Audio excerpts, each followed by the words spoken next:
Sorry, I have a cold.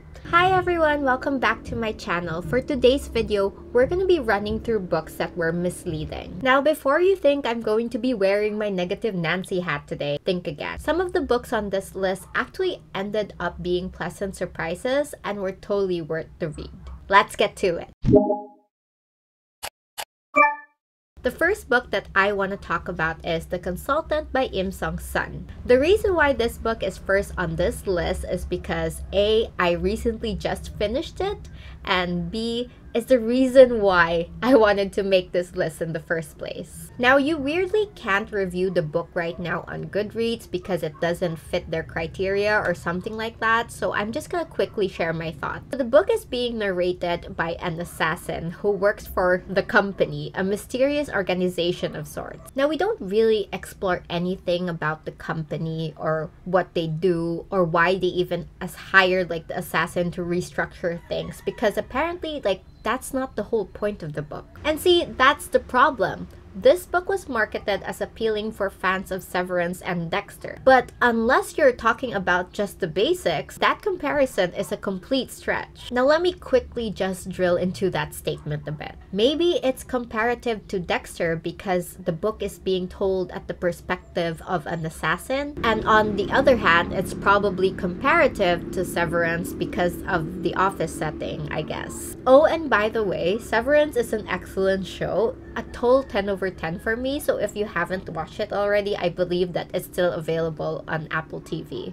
But other than those tick boxes, The Consultant is relatively weaker in terms of the plot than those shows. Instead, we get a book that's filled with one meaningless event after another. And for those who have actually read the book, before you call me out and say that I probably hate the book because I'm a woman and I hate the bravado and the blatant misogyny in this book, I would like to correct you. Amid being the manliest of man, like literally being written by a man for man, our main character is so boring, is totally one note, and his entire story had no progression at all. Now, I don't really say this a lot, but I'd go ahead and say that I really regretted the time and money I spent with this book. So yes, if you're looking for a darkly funny novel as this book was marketed as, I don't think that this is it at all. Now, the next book on this list, I did feel like it was purposely misleading. And I'm talking about Eleanor Oliphant is Completely Fine. Now, this is a pretty popular novel, so I'm sure you guys have already read it before. Cold.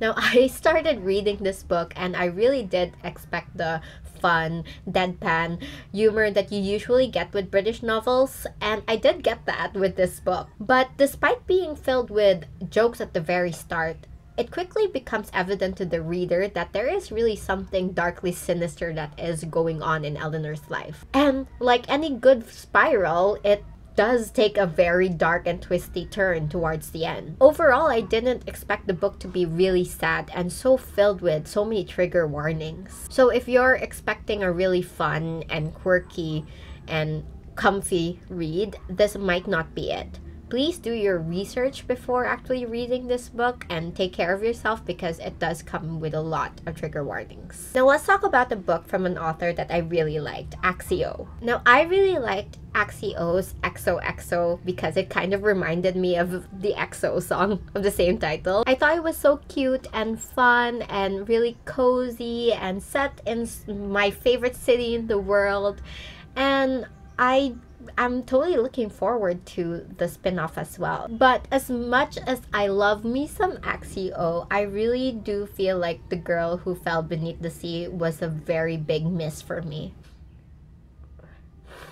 Now, the book was actually marketed as perfect for Studio Ghibli fans. While I wasn't expecting like a full-on copy of Spirited Away, I also wasn't expecting how the book would eventually turn out. Now, I do a full review of the book on a separate video if you want to check that out, by the way. Now, I had two major issues with this book. Number one, I just felt like there were too many side characters that didn't contribute to the whole story. You guys know that I have a big problem when that happens.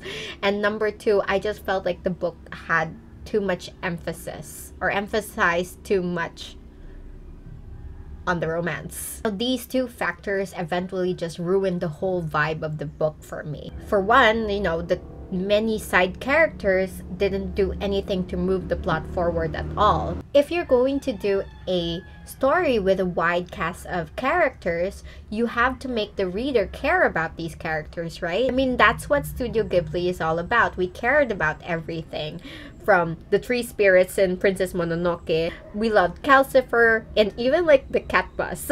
We loved them all, and they all contributed to the story. Instead, we got so many chapters filled with romance and tension between the two characters, which, by the way, felt very insta-lovey. Like, as soon as our main character Mina met Shin, I knew it was gonna be over. Like, I just knew that the book was all gonna be about them. And it's such a waste because the lore of the sea god is one of the most famous stories in Korean literature, so it's a bit of a shame that the book decided to develop the love story some more instead of exploring the mythos and the gods and even the world of the dead. But overall, we ended up with a Twilight type of book instead of a full-on fantasy adventure. While I don't regret reading The Girl Who Fell Beneath the Sea, I wouldn't reread it either. But God, was that blurb misleading. The last book on this list is a book that I have actually spoken about in this channel before, and that is On the Jellicoe Road by Melina Marchetta. We're ending this video on a positive note, ladies and gentlemen, because I love this book. Now, the blurb talks about this territory war that's going on between the borders of this certain place. And running in parallel to that is a mysterious disappearance that really impacts our main character's life. But when you really start immersing yourself in the story, you begin to realize that it's really hard to bottle in an actual description of Jellicoe Road. On one hand, you might think that it's an action novel because of the territory wars, so it's like a tamed down version of the Hunger Games. Sorry, my cold is just getting worse by the minute. But anyway, like, on another hand, the book does feel like it's a magical realism book because there are elements of magical realism everywhere. And on another hand, if you have more hands than two, it's also a murder mystery. So if you're approaching this book and thinking that you're going to get like a pretty straightforward YA novel in the vein of Jodi Picoult or something, then think again. And while the story is even marketed as a book that's perfect for young adult, I mean, it is shelved as a young adult book on Goodreads, by the way, I don't think that it is something that a 13-year-old should be reading at this point. I would recommend the book for somebody that's 17 or older or 16 or older because of the very heavy themes. There are so many complex layers to this book. It really is more than just your average young adult novel. I'd even go ahead and think that it was way ahead of its time by its release. So there you have it.